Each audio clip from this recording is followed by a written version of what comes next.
Welcome to the College Football Survivor Show, where playoff survival is always on the line. Here are your co-hosts, Doug Lesmerises and Shehan Jeyarajah. And back to our roots on the College Football Survivor Show. Shehan, a year ago, you and I started this show around this time talking about playoff contenders. We established, hey, these are the teams that are definitely playoff contenders. And then 6, 7, 8 weeks leading into last season, we talked about, should this team join our discussion, right? And we broke them down.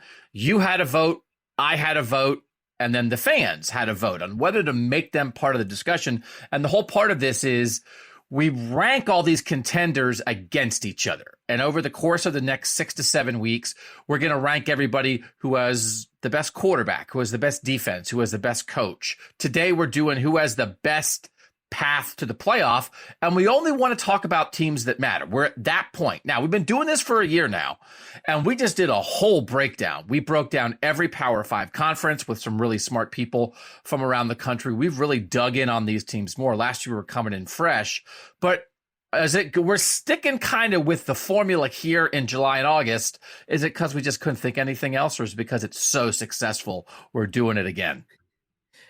I mean, we've been here a year and nobody's kicked us off the air, so clearly we're doing something right. Ooh. Also, I do have to mention, we did a whole off season's worth of shows. These shows are a lot easier, man. Having a format coming in, just getting to talk some football. This is the way to go. So this is we'll do it this way. Listen. On the Apple show, and if you guys listen to this free one each week, we're so grateful. We also do a show for Apple Podcast subscribers. You get 4 of those shows a month for $2.99? $3.99? $2.99. $2.99. Ah, what a deal. What? I should know that.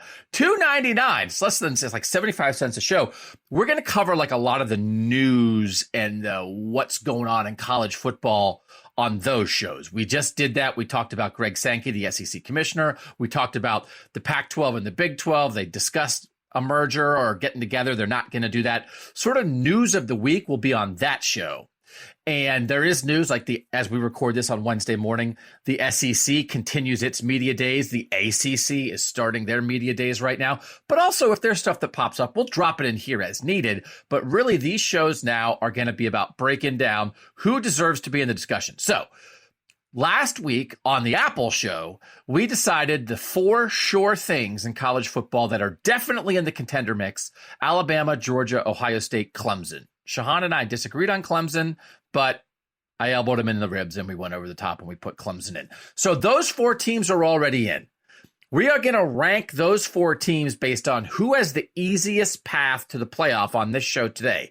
But we're also going to throw in Oklahoma and Baylor, maybe. Because Shehan, Oklahoma and Baylor, we're going to talk about 2 teams today, whether they should be voted in to that contender group before the season. And let's start with Baylor, because Baylor at Big 12 Media Days, where you were last week, was voted by Big 12 Media the preseason Big 12 favorite. I'll let you make the case for why Baylor should be in this contender mix. Why do they deserve that? To me, the case is simple. I think that Baylor comes into 2022 with arguably the best combination of line talent, not just in the Big 12, but among the best in the nation. They bring back 4 offensive linemen, and the one that they replaced was a part-timer.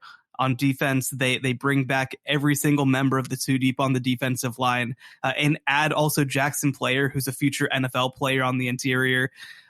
They are replacing a quarterback, but it's because the guy who came in beat out the guy who was already there, Gary Bohannon, who led them to the Big 12 championship. So in my opinion, I think that that Baylor was a year early in a lot of ways by winning the Big 12 and going 12-2. And I think we're only going to start seeing a roster that's moving more in the direction of Dave Aranda over the years. So I think when you look at the combination of line talent, of recruiting depth that they built up over the past couple of years, and potential upside because of a new quarterback coming in who I think gives them more passing ability, they have a chance to not just be as good as they were last year, they have a chance to be even better. So this is entering Dave Aranda's 3rd season as the Baylor head coach, and I'm making the case here for why they should not be in the contender mix right now. They went 2-7 in his first year. They went 12-2 last year. Last year, they were picked to finish 8th in the Big 12. This year, they're picked to finish first in the Big 12. They had some special guys. I know that you thought they had some special guys. Jalen Petrie is one of the best safeties in the country, went number 37 overall early in the second round of the NFL draft. Tyquan Thornton as a really fast receiver drafted by the Patriots in the second round. They had a couple kind of special dudes, and I know they're solid in the trenches. I don't know if they have that kind of talent in the secondary and on the outside. Listen, I don't know that we can wrap our heads around Baylor all the way yet. And in this preseason, it's possible that last year, I don't want to call it a blip, but it was like an early peak where they kind of wedged themselves into an opening when Spencer Rattler and Lincoln Riley kind of fell apart at Oklahoma, and Steve Sarkisian in year one at Texas wasn't ready, and somebody had to win the Big 12. And Oklahoma State was good, I get it, but it might be a bridge too far to start assuming things about Baylor. There's a lot of these programs kind of in this tier that when you underestimate them, they rise up. But I have real questions about, now that you're expected to do something, can you handle it? They're going to have a chance to earn their way into this list early in the season. They have an early game against BYU that's really going to matter, but I'm not sure we have to put them in now. So I think those are the two sides. I do wonder that about Baylor. Listen, people, Shehan went to Baylor. What are you going to do? We're not talking about the school. We're not going to talk about the school that I went to. So, like, it doesn't mean that Shehan can't fairly look at Baylor here. I will say we put this out. If you guys want to be part of this on Twitter, CFB Survivor Show, every week we're going to put out the teams we're talking about, and you can vote yes or no. Should we continue to talk about them? And you're going to control the content of this show, because if we tie, you're the tiebreaker. There are 3 votes. 1 for me, 1 for Shehan, 1 for you guys. We have those votes in. Shehan retweeted it, and Shehan just happens to be the most famous person in the Baylor football universe. I mean, Robert Griffin III is right there. Second most famous person in the Baylor football universe. So we will tell you there's a little Baylor juice in that voting. But as we think about this program, Shehan, 12-2 last year. 3 years ago, they were 11-3 in the last year of Matt Rule that got him the NFL job that led to Dave Aranda. So that's double-digit wins 2 of the last 3 years for 2 different coaches. How much should we think of Baylor as sort of a program that is establishing something that's here to stay? And how much should we think of them as a program that had a really good year last year, but there's a lot of programs that have a great year and then a mediocre year and a great year, then a mediocre year? Which one are they closer to? Well, I think that, like you said, look at the 3-year trend. There is an 11-win season. There's a 2-7 during the COVID season with the first-year head coach who didn't get a real camp. And then there was last year, right? So I think that it's probably something closer to what it was last year. Now again, I do personally agree that, last year's team was not, I don't think, the best team that they've had in a while. But I think that what they did well was they played close games really well. I think that they were early, like I mentioned. I thought that Dave Aranda managed games incredibly well, honestly. I think that was a huge part of their success. And so I kind of feel like last year's team was early. I don't think that last year's team was as good as its record. And I think that actually the roster is starting to catch up to the results now. Now, like you mentioned, Jalen Petrie, I think one of the best players in all of college football last year. Another guy who you didn't mention, Abram Smith at running back. I think he only went in the 7th round or maybe undrafted. But he was a great college player. He had like 1,500 rushing yards. So the question is, do they feel confident that they can find skill talent? Because you mentioned Thorntonoff, RJ Sneed transferred to Colorado. They're going to be relying on a lot of young players. And so you're bringing in this young quarterback in Blake Shapen, who did beat out Gary Bohannon. But do you have the pass catchers there? I'm pretty confident that they do, but it's not a sure thing by any means. Talking to people around campus, they really like the cornerbacks that they have, even though they're replacing both of them. But they feel like athletically, size-wise, that these guys potentially provide an upgrade. But that's a lot to expect, right? Like, that's a lot to assume that, everything in your passing game on both sides of the ball is just going to be fine. Obviously this is what Dave Aranda does, right? He puts together great defenses, but it is an assumption in some ways. So I think though that the thing for me is like I felt like last year's team had a high ceiling and a low floor with the way that they set things up. I felt like this year's team has a much higher floor than last year because of what they bring back in the trenches. But I think the ceiling in terms of being Big 12 champs and specifically being 12-1 Big 12 champs, which I think they'd need to do in order to make the college football playoff. The question becomes, is the ceiling 12-1 Big 12 champs and a spot in the playoff?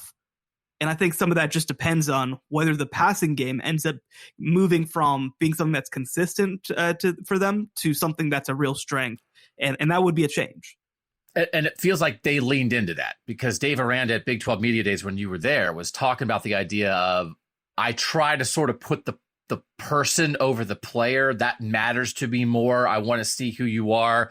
I love Gary Bohannon. I wouldn't have Baylor football wouldn't be Baylor football. I wouldn't be me without Gary Bohannon. I have pictures in my house of Gary Bohannon with my kid. But in this situation, we went player over person, and it's because they want to throw it better. And they think Blake Shapen is the better passer. He didn't even say, I think he's the better quarterback.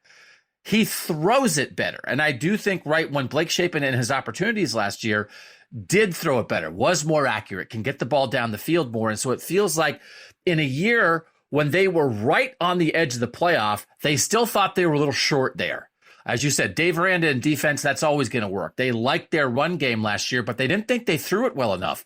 And they thought that to the extent that they kind of told the program leader, we're sorry, but we're going with the guy who throws it better, which I think is a pretty huge indication of how important they think that is.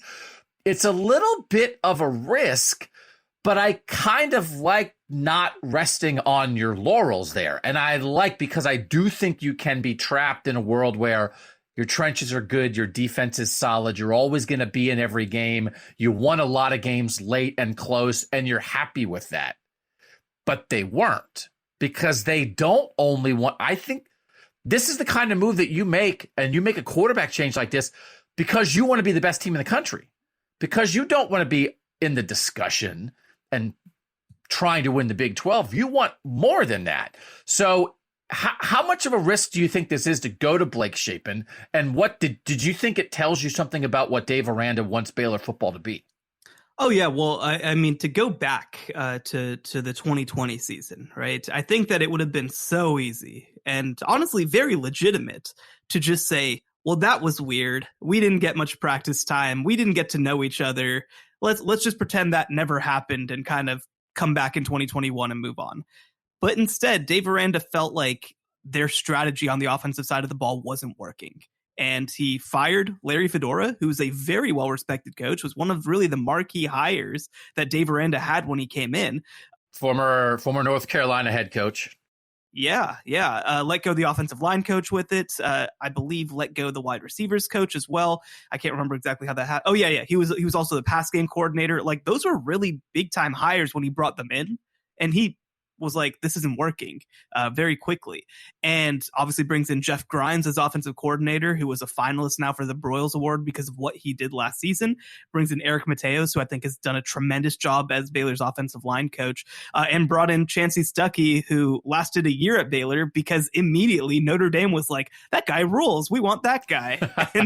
and now he's recruiting all the best receivers in the country. So like, Dave Aranda has done a pretty insane job of finding ways to continue to upgrade. And it's funny because he's not by any means a cutthroat guy, right? Like, he's by no means like that kind of personality, but he's very thoughtful. And so when he makes a decision like this, it's hard not to buy into it, because I know that he has thought about it very deeply. He's thought about all the implications of it. He understands the impact it'll probably have on the offense in terms of losing this guy who was going to be a senior starting quarterback, right? Like, that matters. But I think the fact that they felt confident enough to change to Blake Shapen says a lot about what they think of Blake Shapen. I think it also says a lot about what they think of Kyron Drones, who's their backup now, who's an underclassman. And so, no, I think that they really feel like they need to be more dynamic in the passing game, because the reality is, I think their offensive line is great, and I like some of the running backs that they have behind Abram Smith after last year. But I think that they understand we can't just run the way that we did with Abram Smith last year, because that was one of the best running backs in college football last year. We have to be able to be more dynamic in the passing game to make up for some of that. Because, look, one of the things is Tyquan Thornton was a really good player for Baylor, but because of the way the offense was structured the last 2 years, you never really saw the best of him. You never really did. I think that, we started to see flashes of it when Blake Shapen started 2 games for Baylor, but like, Tyquan Thornton ended up being a real potential pick by the New England Patriots in the second round because of his measurables. I don't think that Baylor necessarily took advantage of his skills, and I think that's a big part of why they ended up making this decision. 5 years from now, Dave Aranda is still at Baylor. Baylor is the best team in Texas and a legitimate regular playoff contender. Yes or no? No, but yes to the latter half, no to the first half. I think that the playoff has expanded to a point where Baylor is definitely in the conversation all the time. I think that Texas A&M in terms of quality, right? I mean, they're going to have all this money and prestige in the SEC. So like, I think that one of those 2 teams will probably be a quote unquote better team, but I think that Baylor will be right there in the top 10 conversation. Again, some of this depends on how the sport works out after this realignment, but I think that Baylor's going to be arguably the class of the Big 12 every single year. And you think Dave Aranda is there for good? Like Baylor will be able to pony up because somebody's going to come for him. They came for him after last year. Yeah, and he stayed. And he stayed. Does Baylor have the resources to keep a guy like Dave Aranda if in 3 years Penn State comes for him? I think they'd be able to hold off a lot of places. When you hear Dave Aranda talk, I mean, 5 years is a long time for any coach, right? Like, I'm almost not assuming that any coach will be at a job after 5 years. But, I think that Dave Aranda feels like Baylor's a really good fit for him in terms of how he's able to run his program. I don't think that he's a plug and play a lot of places, right? Like, I don't think he'd make any sense at LSU. I don't think he'd fit there. Even though he was a defensive coordinator when they won the national championship. Right. I think that he needs sort of the ability to be left alone a little bit, if that makes sense, and sort of be able to kind of run things the way that he wants to run things. And so I don't think that he'd fit in a job that has a lot of outside influence. Now, there are jobs that aren't like that, right? Like, I think that in some ways, Ohio State, right? Like Ohio State, I think you really get a lot of leeway as the head coach to be able to run things the way you want to, but for me, it's why I never could see him going to the SEC. Like, I think that even though he was an assistant in the SEC for so many years, the Big Ten makes a lot more sense. Actually, a job that I think that Baylor would probably be able to hold him off, but like a job that he makes a ton of sense at is like Wisconsin, right? He was defensive coordinator there as well. And I think that he'd be able to add something to what already exists there. Again, I think that Dave Aranda is very, very happy at Baylor. I think that the reasons for him being there have a lot less to do with pure football and have a lot also to do with like the way that he feels like he's able to structure his life, if that makes sense, as the head coach at Baylor. It's complicated. Like, people, you guys need to listen to Dave Aranda talk. You guys need to watch interviews with him, because I can't totally explain it, because a lot of this sounds insane talking about a football coach, but that's Dave Aranda. Like, Dave Aranda is a different kind of guy, and I think that I feel pretty confident that he's going to be there through 2024, 2025. Again, when a coach is somewhere for 5 years, I don't think you just assume that they're there forever. I mean, that's just reality. But I think that Dave Aranda isn't going to be going anywhere in the next year or two. And this is, you believe it, and I believe this, Baylor is not a blip. They've had success under multiple coaches. There is multiple styles. There is obviously football matters there. There's sort of some things in place with the structure where different kinds of people can win there. I agree. I think most people in college football would agree that Dave Aranda is a real dude. So you can't brush off last year as a flash in the pan. So I will tell you that, not surprisingly, the good people on Twitter say yes, Baylor should be in our discussion. Again, this was retweeted by Baylor grad Shehan Jeyarajah. And so they got a little juice. 69% say, yes, Baylor should be in. So that's one vote in for Baylor. I'll let you vote next, Shehan. Yes or no, should they be in our preseason discussion? So I have to preface this. Obviously, longer time listeners of the show will know that when we put together our list of potential playoff teams back in March or whatever, that I was a little more bearish than you on the idea of them actually Hold on. What does bearish mean? I can never remember bearish and bullish.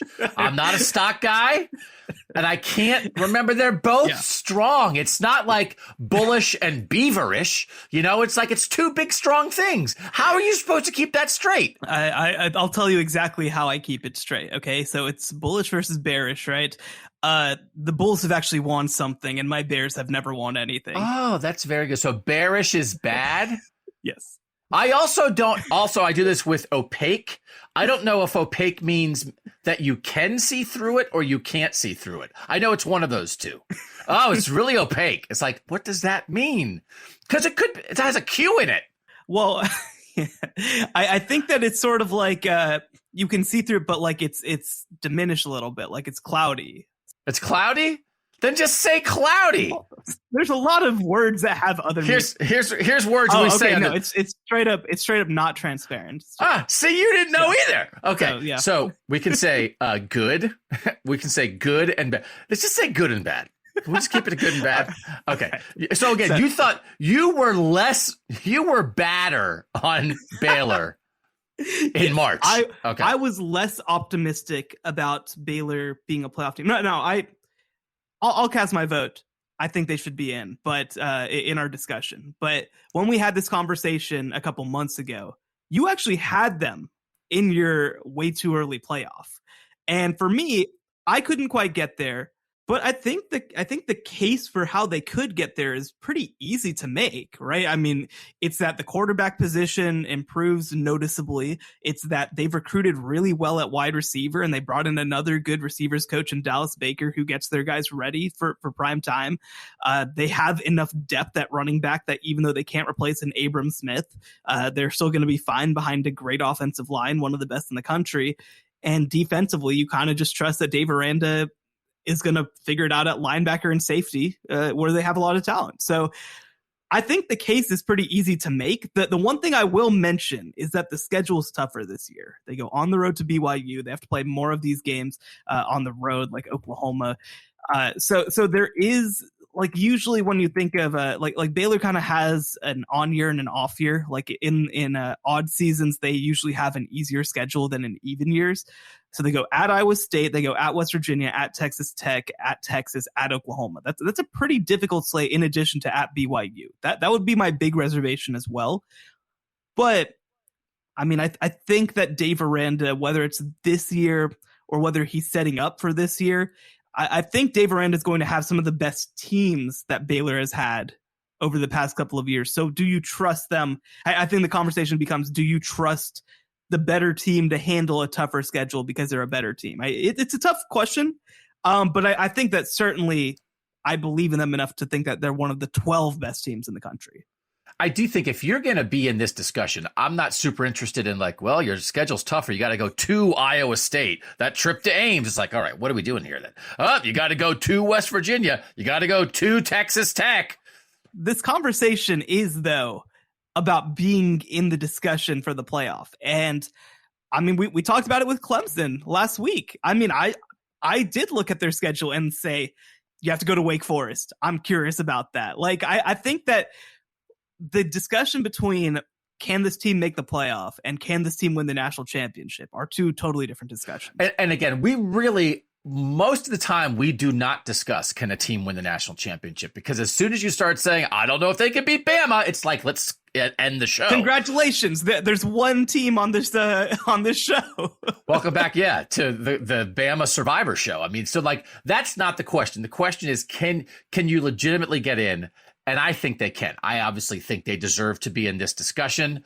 I think there remains an opening in the Big 12. It's year one of Brent Venables at Oklahoma. It's year two of Steve Sarkisian at Texas, but it's year one of Quinn Ewers. They still might be threading a needle here. Oklahoma State lost Jim Knowles.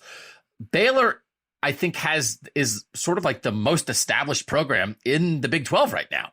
That they did what they did last year, and they didn't have a hole blown in the side of what they did, right? They can kind of still do the same thing. So I think they're definitely in. I think the voters are right. I think you're right. I feel very comfortable with this.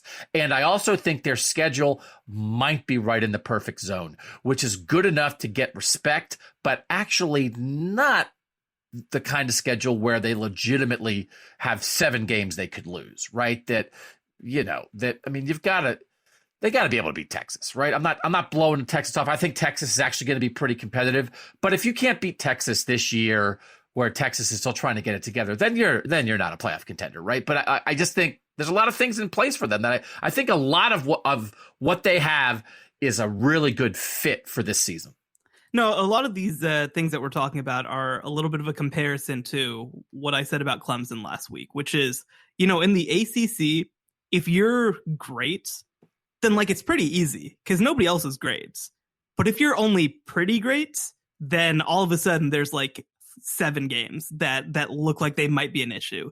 And so I think that there's a real chance that Baylor is great and nobody else is great in the Big 12.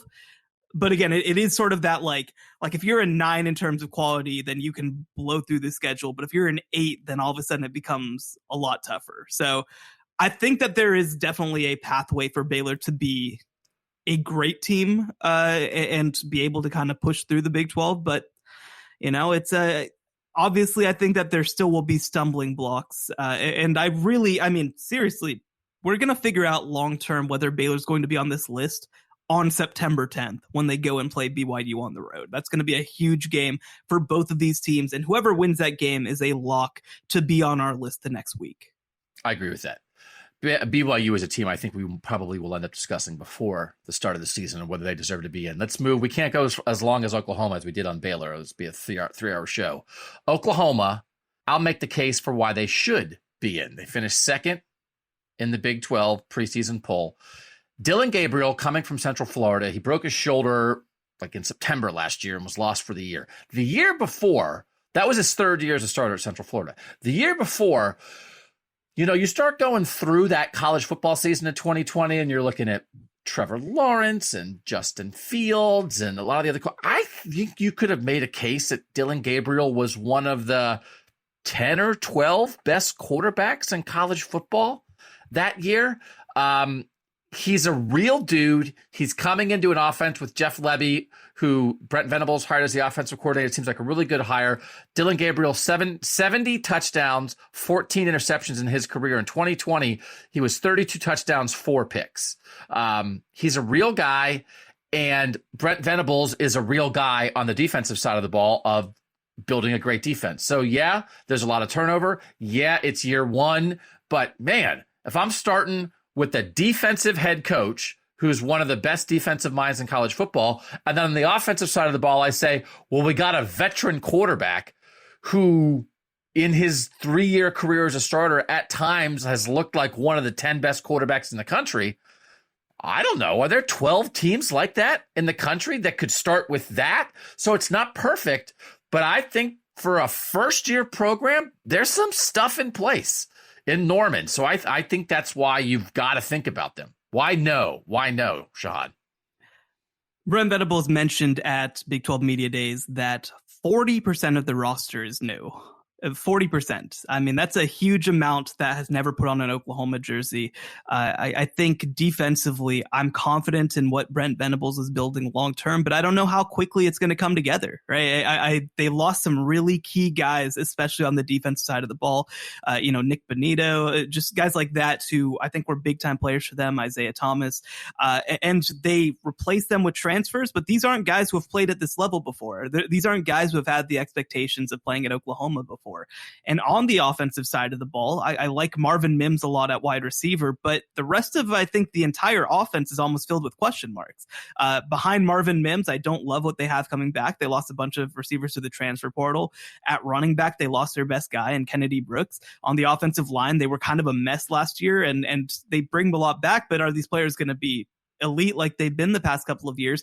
And I do have a lot of questions about Dillon Gabriel. How much of this is Dillon Gabriel's talent versus how much of it was playing in a very quarterback friendly system? Because the guy before him in Mackenzie Milton was an even better player than him in a similar system. And the guy who came in after him, Max Keane, also managed to put together a lot of the similar type numbers to what Dillon Gabriel has done over the years. So this was a very quarterback friendly system in a league that I don't think could punish you for playing in an easy offense. I don't know if that's going to be the case in the Big 12, where almost the entire Big 12 is built to stop what Dillon Gabriel does. So for me, there's a lot of question marks. It's a new coaching staff who's never coached together. It's new players who have never played together. I have some questions. Oklahoma a year ago was one of the four sure things. They were one of the teams with Ohio State, Clemson, and Alabama that it's like, of course, because they had been a consistent playoff. They had made 4 playoffs. Lincoln Riley goes, this is about as transitional of a season for a program as I think you'll ever find, to go from such an offensive identity with the head coach to such a defensive identity. You're talking about, again, as Brent, as you said, 40% of the guys have never worn an Oklahoma jersey before. In a lot of those times, you can pop in year 2, maybe. Man, it's hard to pop in year 1, right? That it's one of those. On the Ohio State show, on Buckeye Talk that I'm part of, I use this theory of sort of like, man, it's like a first year. It's a first year. It's just tough and stuff's new. And in 2019, I picked Ohio State to go 9-3, and with year 1 of Ryan Day and Justin Fields, and there are people who still refer to me as 9-3 Doug, because they went undefeated in the regular season and made the playoff. But I was like, it's just hard. Yeah, you've never done it. Your quarterback's never done it. Your head coach has never done it. And it's like, oh no. Like Justin Fields ran for like a 75-yard touchdown on like the first quarter of the first game. It was like, 9-3 might not be right. So, I lean that way naturally anyway, that almost no matter how good you are, Saban wasn't great in year 1, right? But it's also, it's not like Ryan Day came into a terrible program. It's not like Brent Venables is coming into a terrible program. You noted this on a previous pod that we did. Preseason All Big 12 team, Baylor had 5 first-teamers. And again, leading in the trenches, 2 offensive linemen, a tight end, a defensive lineman, and a linebacker. Boy, is that a nice, solid nucleus. Oklahoma had the punter, and that was it. Who rules? Michael Turk. Go watch some punting highlights, but, not what we're looking for. So that also might be Big 12 media with a lot of new guys in there who don't know what to do with Dillon Gabriel, right? So I get it. I'm not saying he should have been first team. So there just legitimately are a lot of questions where you could just say, this could work, but I gotta see it, and I'm not gonna assume it. But I thought finishing second in the preseason poll was pretty good for them, and they were close to Baylor. It wasn't like Baylor was an overwhelming pick. Right. No, a lot of people did pick them to win the Big 12. And certainly I remember, I think it was 2016 that I picked Oklahoma State to win over Oklahoma. And I felt very dumb and was like, I'm never doing this again. But, I think that this is a different era of Oklahoma. Like you said, I mean, you can make the comparison to Ryan Day. People have obviously made the comparison to Lincoln Riley. The reality is, those were guys who were promoted, who took over programs that already existed and were continuity hires. This is not a continuity hire. Obviously, Brent Venables knows Oklahoma as well, if not more well than almost anybody outside of Bob Stoops. But it's different. It's really different, I think. And I think that, you have this guy coming in, and you've got a new staff coming in, and you've got, it's been years since Jeff Lebby has coached in the Big 12. The Big 12 has changed a lot over the past couple of years.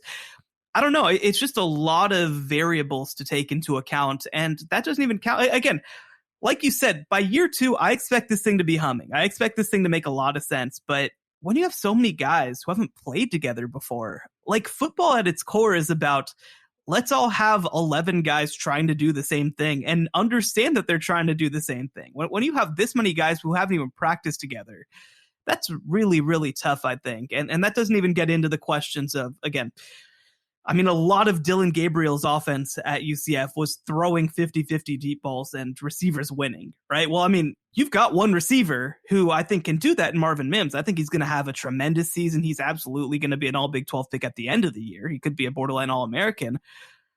I don't really know what you're doing after that. You know, I don't really love the guys they have behind him. You lost Austin Stogner to South Carolina. I don't really love what they have at tight end the same way I did last year.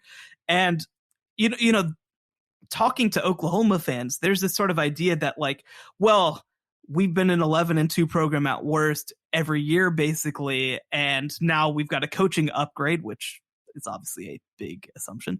But on top of that, it's like, you don't just get to build on top of that when you're building something brand new, right? It's not like you get to just add a defense on top of a great offense. You're switching out Lincoln Riley on the offensive side of the ball. Now, I think Jeff Lebby is a really good offensive coordinator, but we're also going to kind of learn what was Jeff Lebby and what was Lane Kiffin in that Ole Miss offense. I think that it's reasonable to ask those kinds of questions. He's never been in charge of a full offense before at all, even though he's called plays the last couple of years. Again, I'm very optimistic about what this staff, what this roster, the vision. I think that Brent Venables really could, in some ways, take Oklahoma to another level long term. But, you know, I wish I had a better example, but obviously I covered this team. So I'm going to come back to Baylor. Baylor went in 2015-16 from being one of the craziest offenses of all time to in 2017 trying to be a defense-first program under Matt Rule. And they went 1-11. Now, that's not going to happen, just to be clear. But, like, what is 1-11 at Oklahoma? Like, it probably is 9-3, right? Like, I think that they will play some really competitive games, and they'll just lose them because they haven't done it before. And so, no, I mean, I just think also you go back and look at their schedule a little bit. A couple of tricky games. I mean, I think that that Nebraska game could save Scott Frost's job, right? Like that Nebraska game could save it. And I think that Brent Venables understands this rivalry because he was defensive coordinator there when these two teams still played. But I don't know if players can really be prepared for what Nebraska is going to try to do to them in Lincoln, right? And they nearly lost that game last year with, I think, a much better team. You know, they play Kansas State early in Big 12 play. I don't think that's ideal for them. Obviously, Red River is always a big game for them. They do get Baylor at home. They do get Oklahoma State at home, which I think that's a pretty big deal. But again, it's just Oklahoma has been, like I talk about, they've been great in a Big 12 where everybody's just half a step below great. I think that they're half a step below great, and I think that makes the path a whole lot tougher. The Twitter voters, not as big on Oklahoma. The call went out, and a lot of the people who were like, oh, let's make sure we vote yes on Baylor, then also did not feel that Big 12 brotherhood and also vote yes on Oklahoma. Oklahoma's a no from the Twitter folks. 71% no, 29% yes. I will take the pressure off you on this one a little bit, and I'm also going to vote no on Oklahoma. I think there's too much uncertainty. I think while Dylan Gabriel is a pretty good type of veteran to come in and throw a patch on this when Caleb Williams went out the door to USC, I think you make some good points about what's that going to look like in the Big 12. I think Brent Venables was the hire they had to make. Again, let's have this discussion where Lincoln Riley leaves and Brent Venables is like, you know what? I'm good at Clemson. And who knows where they go next? Everybody knew they were going to Brent Venables and they got him. It's the exact right hire. But get back to me in year two. I just think right now, it's too much likelihood of a 9-3, 8-4, lose a goofy game. They're learning on the fly, just normal first year stuff. And I'm not sure they're set up to overcome that with the roster of, yes, we said 40% of the guys have never played for Oklahoma. Are you a yes or no? I'm a no. I think they can play their way back in there, right? Like, I think that they absolutely have the potential to do that. Again, I've been everybody's been conversing with Oklahoma fans all offseason because they have a lot to say. But I think that there's a pathway for them to still be really good. They could still definitely be an 11-1, competing in the Big 12 title game type team. That's absolutely on the table. And I think by the end of the year, this is going to be a much better team than it will be at the beginning of the year. The question for me is just, by the time they get to that Texas game, they already need to have things figured out. Because again, they go at Nebraska versus Kansas State, at TCU versus Texas. That's a pretty tough stretch to all be playing before October 8th with a brand new coach and a brand new coaching staff. Not even counting, again, that you get Baylor and Oklahoma State in the latter half of that schedule, who I think will both be very good. So I just have a hard time putting those expectations on Brent Venables in year one. In year two, I'm very optimistic about what this team can be, but we're not in year two. We're in year one. Baylor's in. Oklahoma's out. We have 5 teams that we are discussing as college football playoff contenders in the second half of this show. Georgia, Alabama, Ohio State, Clemson, and Baylor. We will rank hardest path to easiest path to make the playoff, those 5 teams, next on the College Football Survivor Show. Don't miss the College Football Survivor Show bonus episode this week. Available only on Apple Podcasts. I do think that Greg Sankey does understand that there is value in the sport watching this product, and certainly by locking them out, I don't think that he feels like that's the best way to go. I don't think the SEC wants to destroy college football. It just wants to shape college football the way it wants to shape it. That is a world that is advantageous to the conference that has the best players and the most successful teams, but it is not exclusionary. So I thought Monday was a reminder of that. Do you agree that that version of the 12-team playoff with 6 conference champs as automatic qualifiers, we will never see that version? Do you think that's dead? Or do you think something that is that size with that many automatics could still happen? I think I lean towards it never happening. Subscribe now on Apple Podcasts for exclusive College Survivor Show bonus episodes. All right, so we went deep on that. That was deep on 2 Big 12 teams. But again, if you guys have listened for a long time, haven't listened for a long time, the whole point between now and the start of the season is that every week we're going to have a pretty decent discussion where we go across college football to all the contenders that matter. We're going to grow that list between now and the first weekend in September. But if that's like, man, what is this, a Big 12 show? No, it's not a Big 12 show. Next week, we're going to talk about adding a contender from another conference, but we're always going to rank at least these 5 teams and then more. So let's do the easiest path to the playoff. So if you have the easiest path, this is not disparaging. This is how much does your schedule increase your chances of making the playoff, right? So you know, easiest path, because again, if you're 12-0, you're in. So the easiest team is number 1 on your list. The team that has the most difficult path is number 5 on your list. Of these 5 contenders, who's number 5 on your list, Shehan? So number 5 being the hardest schedule. The hardest schedule of these 5 teams: Georgia, Alabama, Clemson, Ohio State, Baylor, that we now have in our group. Yeah, this was honestly a very tough list for me to put together. But I'm going to go a little bit in a different direction, I think, with this 5th pick specifically. Actually, I don't know. I'm already disagreeing with myself. This is a bad that's start. good podcasting. No, that's good podcasting. It's like we have 3 people on the show. So I think that the thing that's intriguing is that, with Alabama and Georgia, they have to play each other. And nobody has anything like that. But the flip side of that is that they both can probably lose against each other and still make the playoff.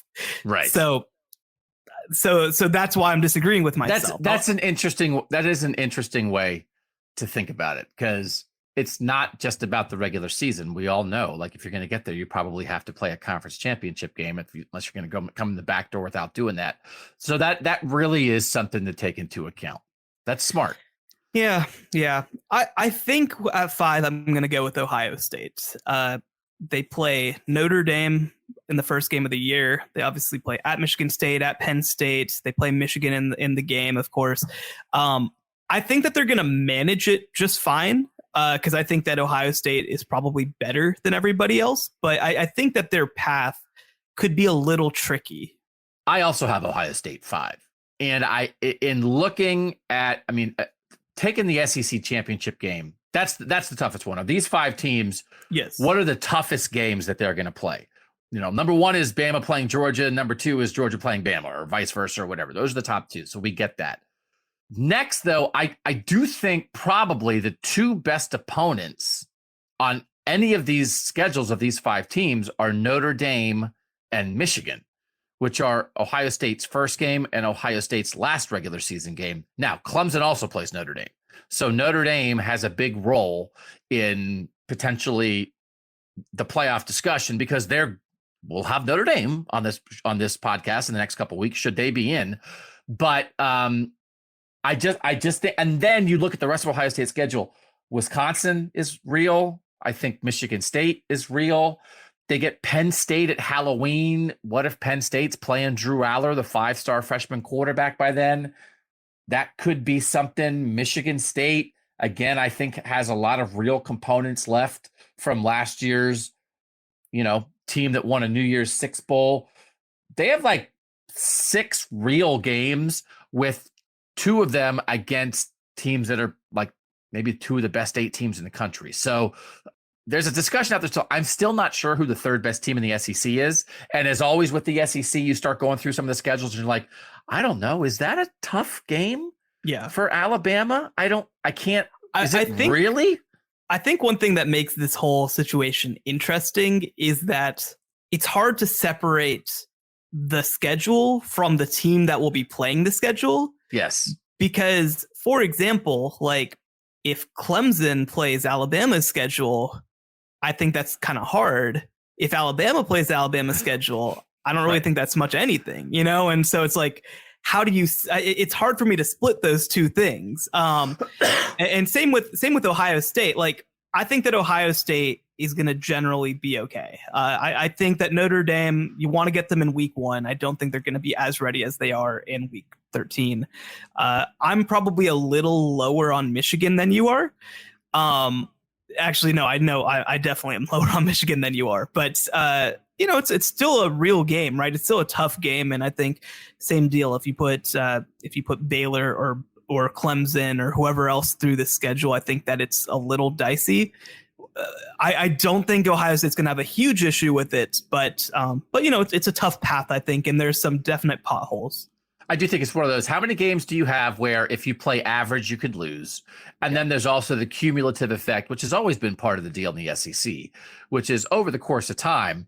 All right, maybe they're not beating you, but they're beating you up. They're beating you up. They're beating you up. That's a real team. It's a real team. It's a real team. And then by the time you play the 5th real team in a row, now all of a sudden maybe you're losing a game nobody thought you were going to lose because Auburn and Arkansas and LSU and Ole Miss put you through, a little bit of a grind that has a cumulative effect. So we agree that Ohio State is 5th on this list, which means we think they have the toughest schedule. Who do you have 4th? I think I'm going to go with Clemson. Clemson, like I mentioned last week, I think they've got some real potholes on their schedule. You obviously mentioned playing Notre Dame on November 5th on the road, by the way, too. I actually think that month of November in general is pretty tough. That they go at Notre Dame versus Louisville versus Miami versus South Carolina. Like, I think that those are 4 tricky games, all of which they could potentially lose. NC State on October 1st, I think, will be an interesting game. I'm curious to see how they match up with Wake Forest. They did pretty well last year, but I think Wake Forest is going to be better. And then at Florida State, I think is going to be kind of an interesting game as well. So they kind of have this mix of like, I think they've got some like high quality opponents in NC State and Notre Dame, and also maybe some upstarts in Louisville and Miami and South Carolina. It's just, I think, a mix of different types of tricky teams. Outside of Notre Dame, who I don't, again, think will be an elite team, they don't have like a scary individual game. But I think just the path is just a little complicated enough that I have them right now at number 4. I had Clemson 3. I still do think that it's 3 games that it comes down to. It's Notre Dame, Miami, North Carolina State. It's interesting. There are a couple teams on this list that play 2 of these 5 teams. Yeah. And South Carolina is one of them. That South Carolina ends the season with Clemson in week 13, but South Carolina is playing Georgia in week 3. And it's just one of those things. And I think, it's one of those things. You and I, every now and then, will say things where it's like, is that exactly the same thing we expressed in a previous pod? I've gotten the vibe from you that you're not that excited about Spencer Rattler potentially at South Carolina. You don't think he's going to turn around the Gamecocks. And so then it's like, well, Clemson's got to end the year with South Carolina. It's like, really? Is that what we're doing now? I think that Spencer Rattler will come in and be like a normal, like fun, chaotic quarterback in the SEC. I come short of saying that I think he's going to be just like outright good. Like, I don't think that that's what you should expect from Spencer Rattler. I don't think that's what you should expect from South Carolina.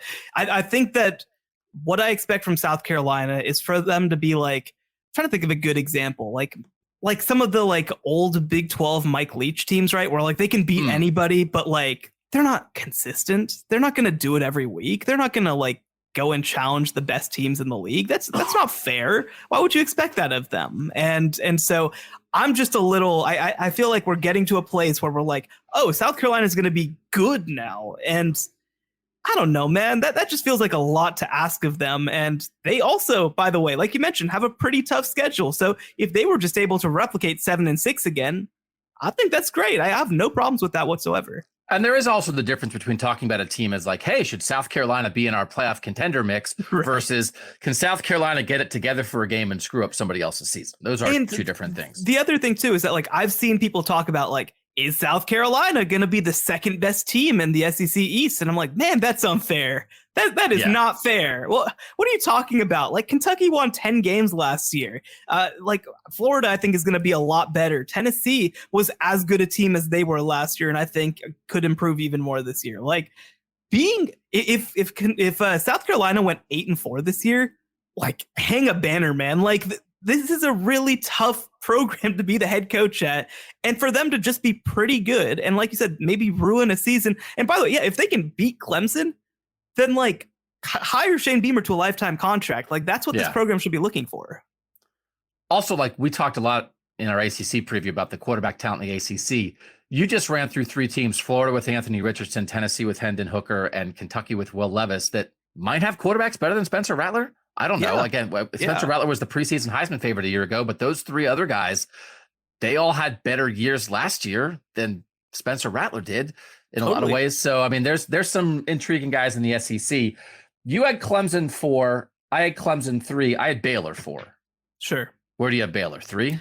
Yeah, I have them at 3. Okay. So I do think that's, it's kind of, we're trying to divide here between Baylor and Clemson. Baylor's got that BYU game early. A lot of this is dependent on how good you think BYU is. And I think BYU is a team that we will discuss in this podcast before the season starts. And then the rest of it is everybody in the Big 12 plays each other. So Oklahoma State, Oklahoma, Texas, again, I think that's kind of manageable, but this is another Texas plays Bama and Texas plays Baylor.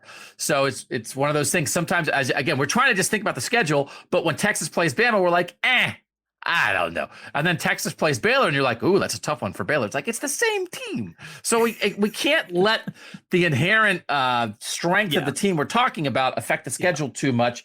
I just think the 3 other best teams in the Big 12 plus BYU, I think is a little harder to me than what I think is a 3-game schedule for Clemson with North Carolina State. I just don't know what to think of Miami. I love Tyler Van Dyke. They're obviously recruiting really well right now. There's a lot of Miami momentum, but again, we just had a whole conversation about first-year coaches. Is Mario Cristobal going to go 10-2 in year 1 at Miami? I don't think people think that. So how tough really is that Miami game against a Clemson defense that's going to be one of the best defenses in the country? So we both had Ohio State number 5 on this list, toughest schedule. We're split on Baylor, Clemson, which brings us to the SEC teams at the top. Who do you have 2 and who do you have 1 for it? And again, 1 is the easiest path of these 5 teams. I think 1, because we can touch on that first, has to be Georgia.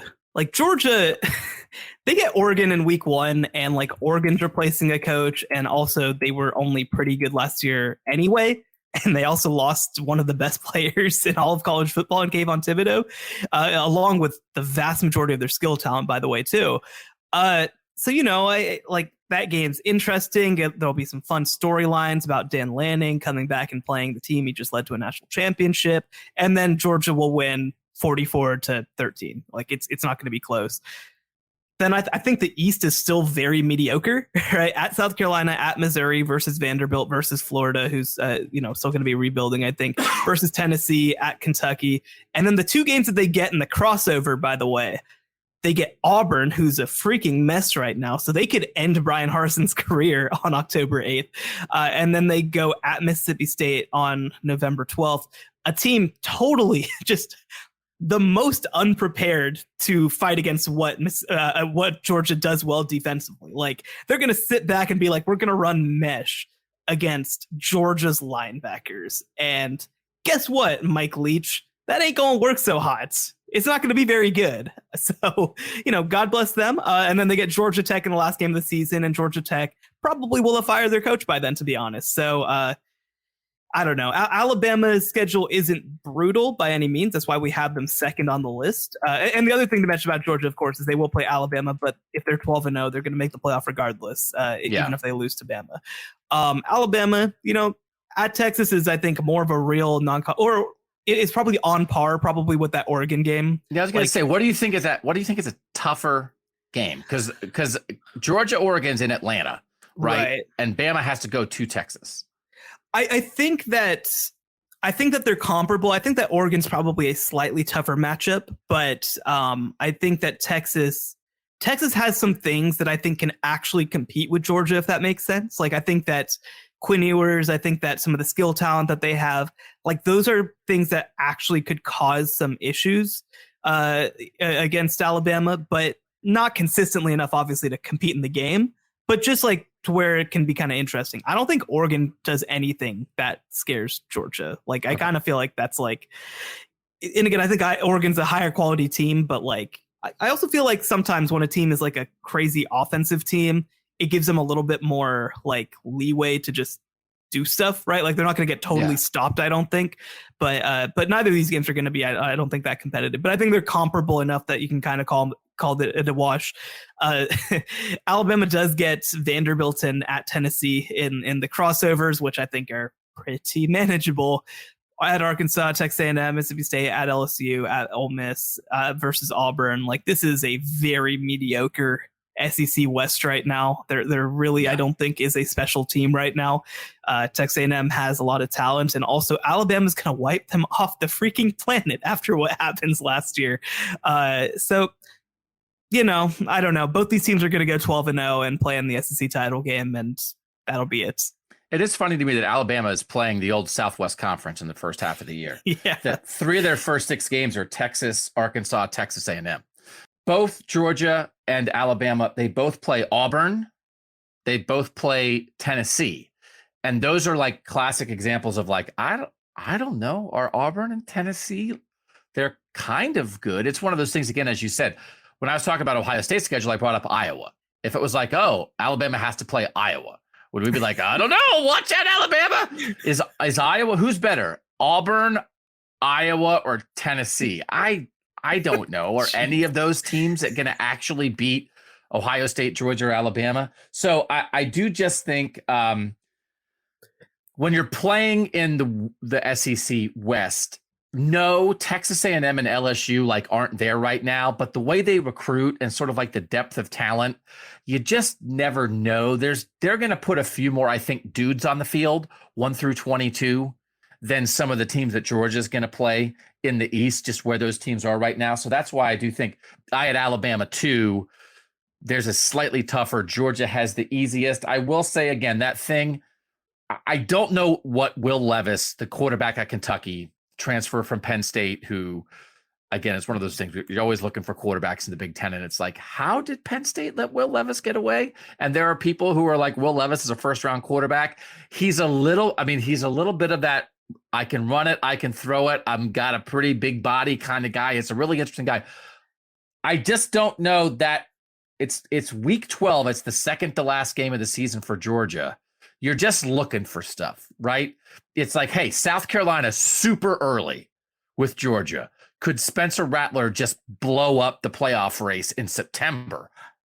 Probably not, but I don't know. And then super late when we are all geared for a Georgia, Alabama, SEC championship game, and they're the two best teams in the country. Could Will Levis blow that up late? But I think that's the whole point with the Georgia schedule. You're just trying to find trap games, because when it comes to like actual head-to-head, can anybody really compete? The answer is probably a hard no.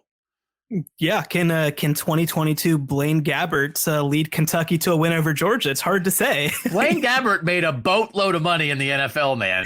So yeah, and so is Will Levis. Somebody's going to draft him number 3. Thank God it's not going to be my Bears, because they already have Justin Fields. It feels good to not have to worry about that, to be honest. But yeah, like it. Oh, I'm trying to think. There's been like some like Mitch Leidner, like, oh, he's big and can throw. Oh boy, it's crazy stuff, man. But as you said, Kentucky had a great year last year. Yes, and Will Levis because of their running back, who is back, by the way. Right, and Will Levis was one of the engines there. You can't have a 10-win season with a terrible quarterback. So again, people are kind of probably overrating him, which leads us to have discussions like this. He's good. He's a good, solid quarterback for a good, solid SEC team. But we just don't think that anyone's going to bother these two teams all that much. Any game they would lose for either of these two teams would be a pretty huge upset. And again, Ohio State, which we said had the toughest schedule, also is probably going to be like I'm sure, I mean, the line's already out. I don't have it in front of me. They're probably a 2-touchdown favorite against Notre Dame. Yeah. But I Notre Dame, I think I did see that. Yeah. Notre Dame also might be the 7th best team in the country. So I mean, like we're just talking about the gaps between some of the tiers here are so wide that there's a 2-touchdown difference between the 2nd best team or the 3rd best team in the country and the 7th best team in the country. So that's kind of where college football is right now. So our lists, we both had Ohio State 5th. You had Clemson 4th, Baylor 3rd. I had that reversed. Baylor 4th, Clemson 3rd. We both had Bama 2nd and Georgia 1st. That means we think of our 5 contenders right now. Georgia has the easiest path to the college football playoff. Next week, we will discuss another team or two, and then we will rank all the contenders again in a different area, and we'll get on the field next week. We'll do something where it's a specific part of the team, run game, receivers, pass rush, something about the defense. We usually try to save quarterback because that's a sexy conversation. Not that every conversation on this podcast isn't sexy. When we come back, last year at this time, we were trying to let you guys get to know us a little bit. We had a personal question that we ended every podcast with. We're going to try that again. And I'm trying to think of a super personal, embarrassing question to ask Shehan next on the College Football Survivor Show. The College Football Survivor Show, where playoff survival is always on the line. All right, Doug and Shehan are back. I have one because I know my answer, because I'll answer the same question. And then next week, Shehan will come up with a question for both of us. And my story is a little weird. I don't know if people will think it's cute or scary. Weird Doug story? I can't believe that. What a shock. So I'm just going to ask Shehan this, which is, how much do you cook? And do you enjoy it or hate it? And how varied is your ability to make food that nourishes your body? That's a great question, actually. So I would say that I am primarily the person who cooks dinner, especially at home, because I work from home. And I would say my abilities are competent, right? Like I think that I can do basically anything that's asked of me. I can follow directions on a recipe very well. Like I know how to do all that sort of stuff. So I'm pretty decent at it. Actually, I will say the toughest thing for me is just figuring out what the hell I want to eat. Yeah. That's the worst. This might be an exaggeration, but it might not be. I think that having to figure out what to eat might be my least favorite part of being an adult. I would much rather somebody just tell me what I have to eat, or just say, this food's available, than have to think about what am I feeling right now. I don't know. I don't know the answer, because then what happens is then I'm like, well, fine, I'll just make whatever's easiest, and that's usually not what's best, or I'll go and pick up the easiest thing, and that's always not what's best. And so if somebody could just sit me down and be like, this is what you're eating today, I'm all about it. Yes, there's a famous story that my wife enjoys telling on me that when we were younger And I don't know, maybe 5 years into our marriage, we were cooking one night and I like exclaimed to my wife, you know what? I think we can make 7 things. And that I was so excited that I thought there were 7 different dinners that we combined were capable of cooking. And that was like a huge number in my mind. And so I really have 2, and I don't cook that much, but if I do cook, it's either going to be chicken quesadillas or just like chicken and rice kind of mixed together. And that's kind of it. And I don't really know how to do anything else, but I hate cooking and my wife hates cooking, which leads us to the idea of the money that you would spend like at Chipotle just is so worth it from a happy. It's not even that the food tastes that's good. It just removes the stress of cooking. That value is like, okay, we'll cut back. Where can we cut back in other aspects of our lives to allow ourselves to eat fast, casual food out or for takeout as much as possible? Because the idea of cooking both sends us both into a tailspin. So has this resulted in either of your kids being like, this is a joke, I'm going to learn how to cook? Because like, I feel like sometimes that happens where like whenever somebody can't do something, like a kid is like, fine, I'll handle it myself. So, and as often happens, and the parents out there listening will find it had opposite effects on the 2 children. The older child, now, whenever we do cook, throws her body on the ground because she just wants out to eat. She doesn't want anything cooked in this house. And the younger child is like, get out of the way. I'll figure this out. Give me a pot, give me a pan, I'll cook. So it's disparate reactions from the 2 children. Neither of them particularly good and healthy. They're both on opposite ends, but we're just super busy. Not that other people aren't super busy, but it befuddles both of us, those people. And listen, we're fortunate that just, we can handle a Chipotle meal more often than not. It fits in the budget. But the idea that some people are like, oh, you know what's going to relax me? To cook. I will enjoy this process. That feels like, do you enjoy throwing yourself down on a bed of nails? Like how does that even take place that you would enjoy? Who enjoys this?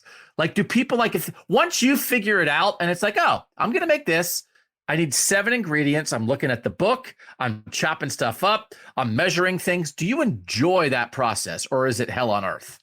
So when I first graduated from college and was living in Atlanta working my first job, I actually used to like eat the same thing almost every day. And that doesn't bother me. Like I'm fine with that. I would rather almost get that out of the way.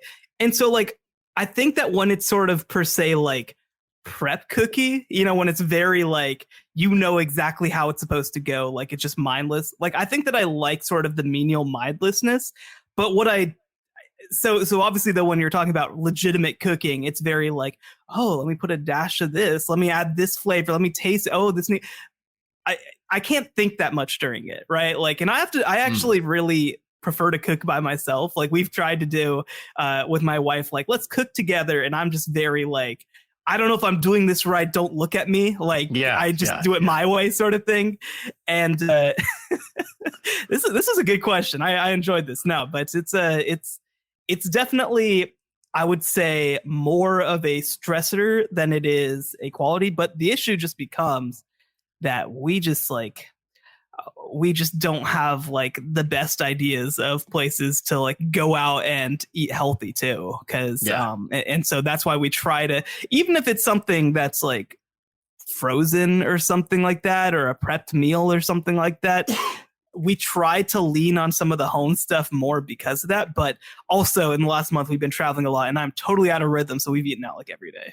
Yeah, no, it's and it's one of those, it was one of the things in the pandemic, and listen, pandemic, and it's not completely gone, but sitting down with my family in a restaurant where everybody can get exactly what they want and where our children cannot escape from us and where they have to talk to us, that hour of out to eat, especially with teenagers, right? Where everybody's happy, nobody's stressed, and you're staring at each other and having a conversation, I would pay $1 million a meal for that. So like that, when it was like, hey, no one's really going out to eat right now. Like that was like a thing that I missed because it was such like a family bonding time. Because when we were at home, if we're cooking and trying to do that, somebody's stressed and somebody doesn't really like what's being cooked, and it's not the same thing. Now, maybe it's bad parenting that we have not been able to like get over that hump, but it's like, order what makes you happy, and then with a smile on your face, tell me about your life. I don't, I signed the credit card bill. I don't care what that costs, because that's the number one thing I want to spend money on. Nourishing my children in a way that makes them want to talk to me. Are you kidding me? Like that's, I'll wear the same underwear 50 straight days. I will cut my underwear budget by 90% for that. So anyway, that's where we are. If anyone has cooking tips, though, please feel free to send them our way. All right. So go back and listen. We talked about sort of the news of the week on the Apple podcast. If you like this show, the other show is just more of us. So it's, the topic's different, but it's kind of the same thing. So $2.99 a month. We'd love to have you there. We love having you here. We're back in the flow. The season's here. ACC meetings this week. SEC meetings this week, Big Ten meetings next week. Everything's happening. College football is here, and we are glad that you are with us on the College Football Survivor Show. Make sure you're reading CBSSports.com. You can find a big chunk of Shehan, Jeyarajah work over there. And just if you're not subscribed to us yet and you're listening, click that button. We'd love to have you as a regular listener. And again, CFB Survivor Show on Twitter, that lets you vote. So Baylor's in, Oklahoma's not. We're going to put another poll up next week, and your vote is 1/3 of it. Should this team be worthy of discussion, we'd love to have your votes and make you part of the show. For Shehan, I'm Doug, and that was the College Football Survivor Show. The College Football Survivor Show, where playoff survival is always on the line.